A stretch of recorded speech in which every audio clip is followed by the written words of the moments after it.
नमस्कार मित्रों। आज हम पढ़ेंगे दुष्यंत कुमार की ज्वलंत रचना गजल, जिसमें हम साय में धूप की कुछ गजलों को देखेंगे। आप देख रहे हैं अपना channel CBS Hindi with Mathura दास।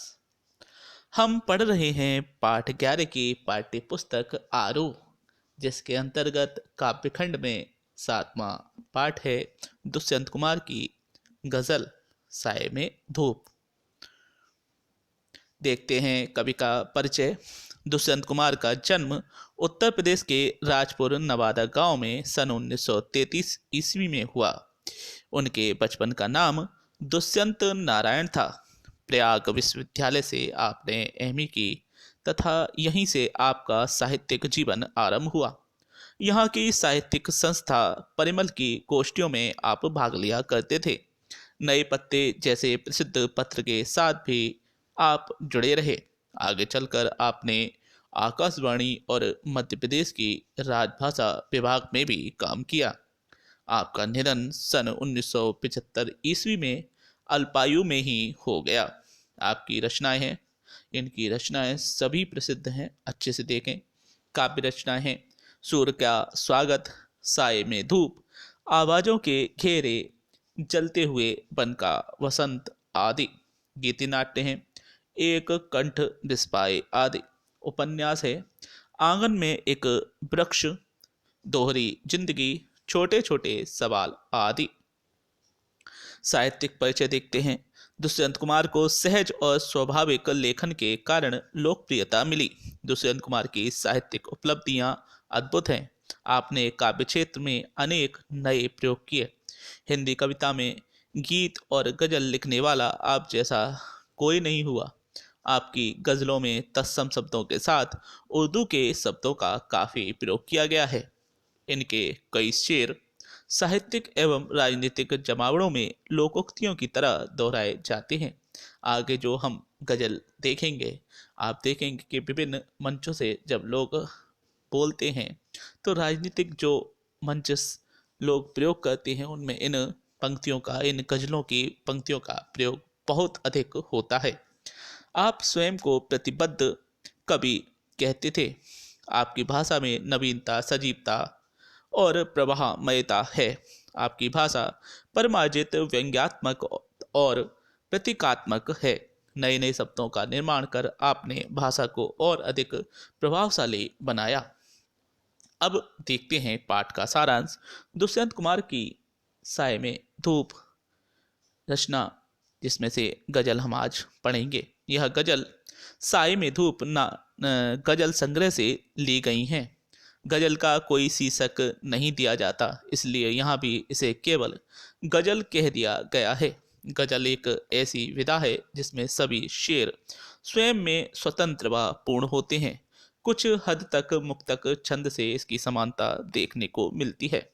इस गजल में राजनीतिक और समाज में जो कुछ घट रहा है, उस सभी राजनीति और समाज में जो कुछ भी घट रहा है उस सभी को खारिज करने और उसका विकल्प ढूंढने के भाव को प्रमुख बिंदु बनाया गया है। चिराग और शहर के माध्यम से कवि राजनीतिज्ञों के झूठे वायदों पर व्यंग करता है।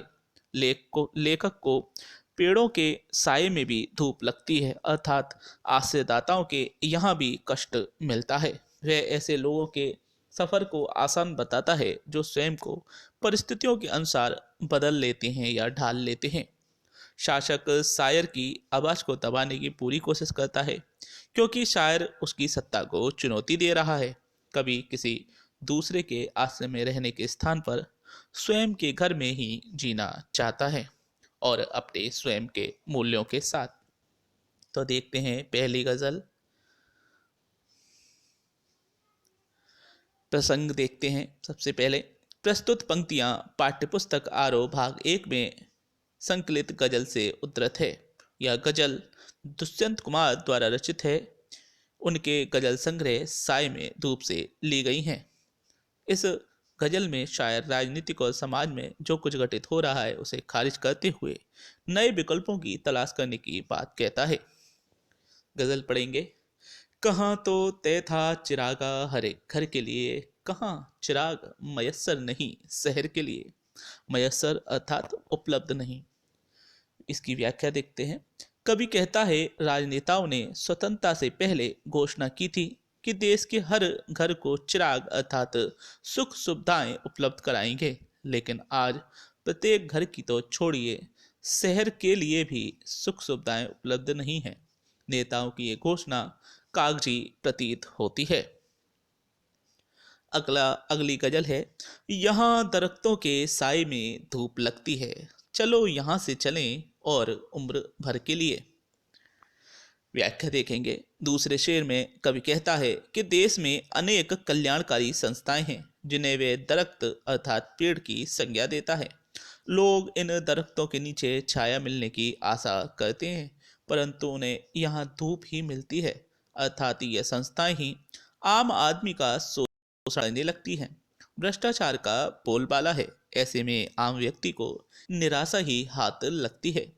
कभी इन सभी व्यवस्थाओं से दूर रहकर अपना जीवन अपने तरीके से बिताना चाहता है।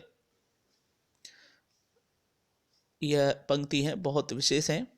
न हो कमीज तो पाँव से पेट ढक लेंगे ये लोग। न हो कमीज तो पाँव से पेट ढक लेंगे ये लोग, कितने मुनासिब हैं इस सफ़र के लिए। व्याख्या है। कवि कहता है कि आम आदमी जो गरीब और शोषित है, यदि उसके पास वस्त्र ना भी हों तो वह पैरों को मोड़कर अपने पेट को ढककर काम चला लेता है, अर्थात परिस्थितियों के अनुसार वह अपने आप को ढाल लेता है, लेकिन आवाज नहीं उठाता। ऐसे लोग ही शासकों को प्यारे हैं, क्योंकि इनके कारण उनका राज शांति से चलता रहता है। वह नहीं चाहते कि कोई आवाज उठाए और किसी प्रकार की क्रांति जागे। आगे देखते हैं। कुछ स्लाइड इधर उधर हो गई हैं, इस कारण से हमें थोड़ा दिक्कत हो रही है। हाँ, अगला है, खुदा नहीं न सही आदमी का ख्वाब सही, कोई हसीन नज़ारा तो है नज़र के लिए। मैं अंत में पूरी गज़ल एक बार मैं आपको सुनाऊंगा, जिससे आनंद आएगा। अभी हम पंक्तियों को अलग अलग ले रहे हैं, अलग अलग उसकी व्याख्या कर रहे हैं, लेकिन जब एक साथ पढ़ेंगे तो बहुत अच्छा लगता है, बहुत सुंदर सुनने में लगती हैं। कवि कहता है कि संसार में भगवान नहीं है तो कोई बात नहीं, आम आदमी का वह सपना तो है, यानी आदमी सोचता तो है कोई ईश्वर है जो उसके लिए कुछ अच्छा करेगा। कवि के कहने का तात्पर्य है कि ईश्वर मानव की ही कल्पना है और इसी के सहारे उसका जीवन कट जाता है। ईश्वर की इस कल्पना के कारण आकर्षक दृश्य को मिल जाते हैं, इस तरह उसका जीवन जैसे तैसे कट जाता है, अर्थात व्यक्ति ने अपने लिए कल्पनाएं बना ली हैं जिसके सहारे वह अपने जीवन को काट पाता है। आगे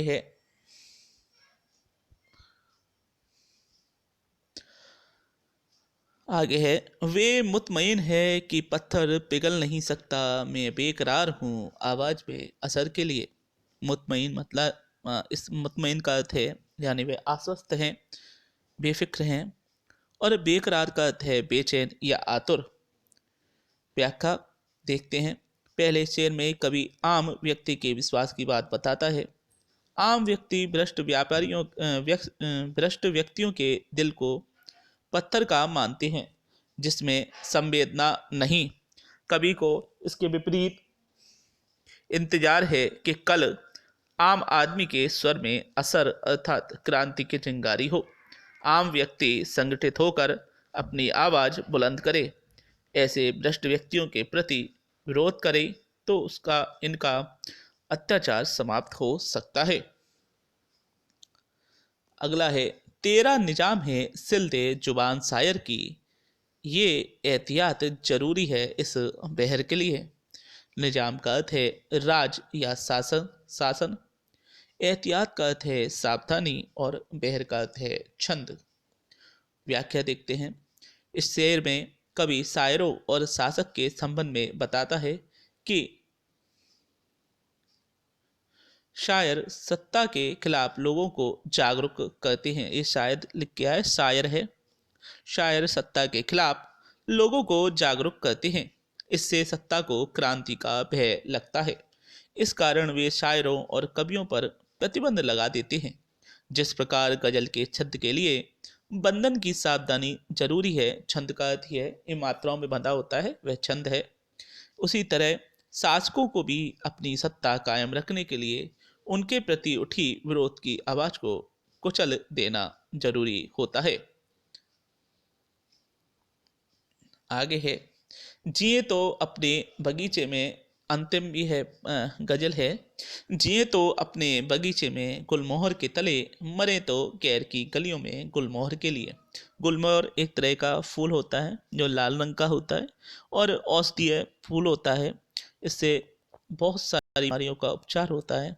दूसरी ओर इस गजल के में उसका अर्थ मानवीय मूल्यों की लिए जीने का प्रतीक के रूप में होती है, क्योंकि वह गुलमोहर औषधि के तौर पर विभिन्न रोगों का उपचार करती है, लोगों के लिए कार्य काम आती है।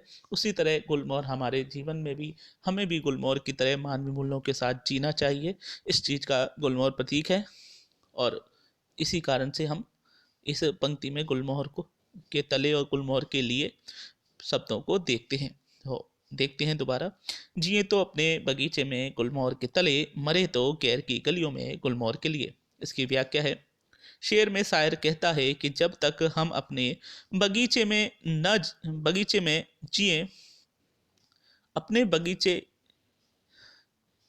ये दो बार हो, अपने बगीचे में जिए, गुलमोहर के नीचे जिए, और जब मरे तो दूसरे की गलियों में गुलमोहर के लिए ही मरे। अर्थात मनुष्य जब तक जिए अपने मानवीय मूल्यों को मानते हुए शांति से जिए और जरूरत पड़ने पर दूसरों के लिए भी इन्हीं मूल्यों की रक्षा करते हुए मरे। मानवीय मूल्य आप जानते हैं, प्रेम भाव, दया भाव, लोगों के प्रति जो सहयोग की भावना, ये सब मानवीय मूल्य हैं। सभी परिस्थितियों में मानवीय मूल्यों की रक्षा जरूरी है। तो यह था अंतिम इसकी गजल थी, हमने देखा। अब हम देखते हैं इन गजलों में, गजल की जो पंक्तियां हैं उनमें क्या विशेषता है। यह है इसकी विशेषता। पहला, उर्दू मिश्रित खड़ी बोली है। उर्दू शब्दों के प्रयोग से भाव में गहनता आई है। गजल में संगीतात्मकता है क्योंकि इन पंक्तियों को गाया जा सकता है। लक्षणा शक्ति का निर्वहन किया गया है। लक्षणा यानी कि जो हम पंक्ति पढ़ते हैं उसका अर्थ कुछ और है, लेकिन उसका आधार जिस चीज को बनाया गया है वह अलग है, किसी दूसरी बात पर रख के इन कविता में इन शब्दों का प्रयोग किया गया है, अर्थात लक्षणा शक्ति का निर्वहन किया गया है। विरोधाभास अलंकार है। अनुप्रास अलंकार का प्रयोग भी हुआ है। कवि ने आजाद भारत के कटु सत्य का वर्णन किया है। भ्रष्टाचारी एवं नेताओं का सच्चा चेहरा उजागर किया गया है। कवि आम जनता को क्रांति के लिए जगाता है और मानवीय मूल्यों की रक्षा का प्रयास भी करता है। तो यह थी विशेषता। हम पढ़ रहे थे गजल दुष्यंत कुमार की, यह ज्वलंत रचनाएं हैं। आप देख रहे हैं CBSE हिंदी विद मथुरा दास। ऐसे ही हमारे साथ बने रहिए। हमारा यह वीडियो आपको कैसा लगा आप ज़रूर बताएं। हमारे इस वीडियो को लाइक करें अन्य मित्रों के साथ, और अगर छात्र देख रहे हैं तो अन्य छात्रों के साथ इस वीडियो को और हमारे चैनल को शेयर कीजिए, जिससे अधिक से अधिक लोगों तक यह पहुंच सके और इसका लाभ वे उठा सकें। तो फिर मिलते हैं अगले पार्ट के साथ। तब तक के लिए नमस्कार, धन्यवाद।